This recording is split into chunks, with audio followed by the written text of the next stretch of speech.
뿐만 아니라 감사를 통해 협회의 방만 경영도 도마에 올랐습니다. 협회는 선임 위촉한 부회장, 분과위원장, 분과부위원장 등 비상근 임원 44명 중 34명과 자문 계약을 맺고 2021년부터 2024년 8월까지 개인별로 연간 1,200만 원에서 3억여 원까지 총 28억여 원을 급여성 고정 보수로 방만하게 지급한 것으로 드러났습니다. 자문료는 자문 내역에 따라 지급해야 하나 자문 내역에 대한 관리 없이 계약 기간 동안 매월 고정적인 자문료를 정액 지급해 사실상 급여처럼 운영한 것으로 파악되는데요. 문체부는 협회가 맺은 자문 계약은 비상근 임원의 해당 직위 또는 비상근 임원 선임 시 담당하게 되는 전문 분야에 대한 것으로 구체적인 자문 역할과 과업 없이 활동 실적도 미진하고 자문 필요성도 인정하기 어려웠다고 밝혔습니다.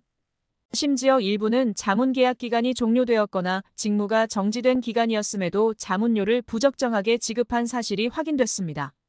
또한 축구 지도자를 대상으로 한 강습회 운영에서도 불공정한 사례가 적발됐습니다.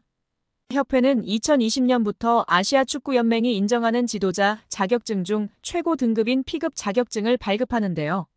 국가대표를 비롯해 프로 1부 리그 감독직을 수행할 수 있는 P급 지도자 강습회를 2021년부터 운영하고 있습니다.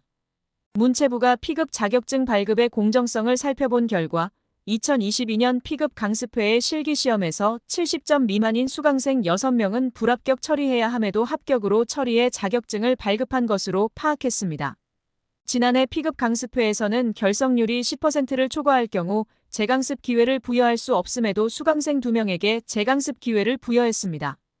올해 P급 강습회 입과자 선정 시 지도 경력 점수 산정 과정에서 A급 자격증 취득 후 18세 이상 전문 등록팀 경력만 배점에 적용하도록 하고 있는데 18세 미만의 전문 등록팀 경력도 적용하는 등 점수 오산정으로 합격자 3명이 뒤바뀌는 결과를 초래하기도 했습니다. 협회는 2022년 7월 P급 수강생 선정 세칙을 개정하면서 수강 신청 기본 요건 중 지도자 경력 조건과 결격 사유 결정 방식을 부당하게 변경한 것으로도 밝혀졌습니다. 지도자 경력 요건을 AFC 어급 취득 후 지도 경력 최소 3년 이상자에서 AFC 어급 취득 후 3년 경과자로 완화해 개정함으로써 필수로 준수해야 하는 상위 규정인 AFC 코칭 규정의 AFC 어급 취득 후 지도 경력 최소 1년 이상자의 지도자 경력 필수 조건을 위반했습니다. 또한 협회는 지도자 자격증 운영 발급을 공정투명하고 엄격하게 집행해야 함에도 기본 규정을 숙지하지 않거나 불공정하게 업무를 처리하고 있었으며 심지어 사회공헌 사업을 위해 설립한 대한축구협회 축구사랑나눔재단을 운영하면서 사무국 운영비를 이사회를 통해 심의의결하지 않고 집행하고 이사장 업무활동비를 지급 근거 없이 지급하는 등 불투명, 부실하게 관리하고 있었습니다. 아울러 축구인과 축구팬들의 개인정보를 관리하는 통합경기정보 시스템, 대표팀 경기 티켓 판매 관리 등의 시스템을 운영하면서 개인정보 처리자의 식별정보, 접속 일시, 접속지 정보 처리 내역 등의 접속 기록을 제대로 보관하지 않았고 월 1회 이상의 점검도 하지 않아 개인정보 유출 등 침해 사고 발생 시 책임 추적성을 확보하지 못하는 등 시스템을 안일하게 관리하고 있음이 드러났다고 문체부는 밝히며 축구팬들의 분노가 들끓고 있습니다. 그렇다고 문체부의 감사가 맹탕은 아니었습니다. 축구협회의 아픈 곳을 제대로 찌른 부분이 있었으니 천안축구종합센터의 정부 보조금 유용 문제였습니다. 축구협회는 2021년 7월 천안센터 스타디움 건립에 정부 보조금 약 56억 원을 신청했는데 사무공간이 없는 곳으로 신청한 초안과 달리 문체부와 협의 없이 사무공간 건물을 따로 짓는 것으로 추후 계획을 변경한 것으로 드러났습니다. 문체부는 축구협회가 굳고 보조금을 사실과 다르게 거짓으로 신청했다고 규정하고 보조금을 환수하는 것은 물론 보조금법에 따라 최대 5배의 과징금을 물릴 방침입니다. 이렇게 되면 축구협회는 최대 300억 원에 이르는 돈을 부담해야 하는 처지가 되는데 천안축구센터 건립을 위해 하나은행과 615억 원 한도의 대출 계약을 약정하는 등 이미 막대한 채무를 지고 있는 축구협회의 재정 상황에서 결코 가볍게 볼 일이 아닙니다. 정 회장이 남은 임기는 물론 사선 연임에 성공하더라도 큰 재정적 부담을 안은 채 축구협회를 운영해야 하는 상황에 몰리게 됩니다. 문체부 고위 관계자는 아직 굳고 보조금 관련 어느 정도 과징금이 책정되는지 정확히 결정된 것은 없다. 원금 56억 원 전체를 환수할지 여부부터 심의해야 하는 상황이다라며 과징금의 정확한 규모에 대해서는 여지를 남겼다. 다만 정몽규 회장이 정부의 징계 조치에도 불구하고 사선 도전을 강행한다면 이른바 괘씸죄를 적용해 액수는 커질 수 있다는 전망도 나오고 있습니다.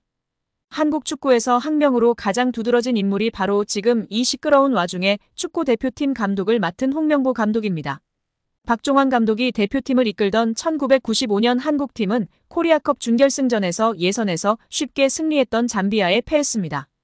그런데 이 경기 전날 박 감독의 억압적이고 비인격적 훈련에 불만을 품고 있던 홍명보, 황선홍 등 주전 선수들이 경기 전날 술집에서 대취할 정도로 술을 마신 사실이 언론에 보도가 돼 난리가 났습니다. 그래서 홍명보 선수 등은 징계 위기에 처했는데 이들은 그 제보자로 박 감독을 꼽았고 언젠가 안 갚음하리라 맹세했다고 합니다. 다음해 아시안컵 8강대 이란전에서 한국은 6대2로 참패하였습니다. 유례를 찾기 힘든 처참한 패배입니다. 특히 전반에 2대1로 앞서고 있었는데 휴식 시간 라커룸에서 무슨 일이 있었는지 후반에만 연속으로 5골을 먹은 것입니다. 당사자들은 부인하지만 이 사건은 축구계뿐 아니라 축구팬들도 의혹을 거두지 않고 있습니다. 박 감독은 결국 감독에서 물러났고 당시를 회상하며 자살까지도 생각했을 만큼 개인적으로도 충격이 컸다고 했습니다. 한국이 참패를 당하자 국내 언론들은 11회를 이끌고 있는 홍명보가 태업을 이끌었다. 박종환 감독을 끌어내리기 위해 선수들이 태업을 했다라는 등의 뒷말들이 나돌기는 했지만 끝내 참패 원인의 진실은 밝혀지지 않았습니다.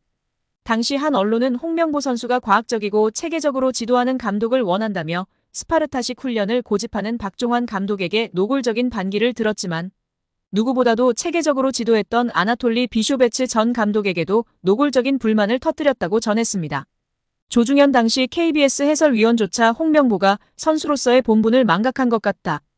옛날에는 감독의 그림자도 밟지 않았는데 어쩌다 이 지경이 됐는지 모르겠다고 개탄했다고 합니다. 하석주 전 전남 감독은 최근 언론 매체 오센과의 인터뷰에서 11회는 그냥 봉사단체다. 내가 회장을 맡고 있다.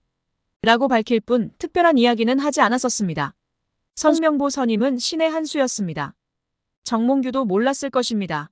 설마 이렇게 될 줄은. 오히려 홍명보로 인해 온갖 비리가 다 밝혀졌습니다. 고맙습니다. 이제 정몽규와 홍명보는 손잡고 나가시면 됩니다. 정말 정 회장의 홍명보 선임은 신의 한 수였습니다. 잠시의 고통이 큰 희망으로 바뀐 것입니다. 이 한 수로 인해 축구 팬들은 분노했고 축구협회의 그림자가 세상에 공개됐으며 이 분노는 문화체육관광위원회 현안질의 문화체육관광위원회 국정감사 문체부 감사까지 이어졌습니다. 이 과정을 통해 정 회장과 홍명보의 숱한 비리와 부정이 드러났으며 이제 두 사람 모두 물러나야 할 처지까지 왔습니다. 이런 대단한 일을 정 회장이 해낸 것입니다. 정 회장이 홍명보를 선임하지 않았다면 벌어지지 않았을 일입니다. 클린스만 감독권도 그냥 지나쳤을 것입니다.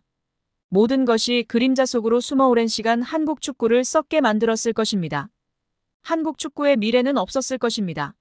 정말 감사해야 할 일이 맞습니다.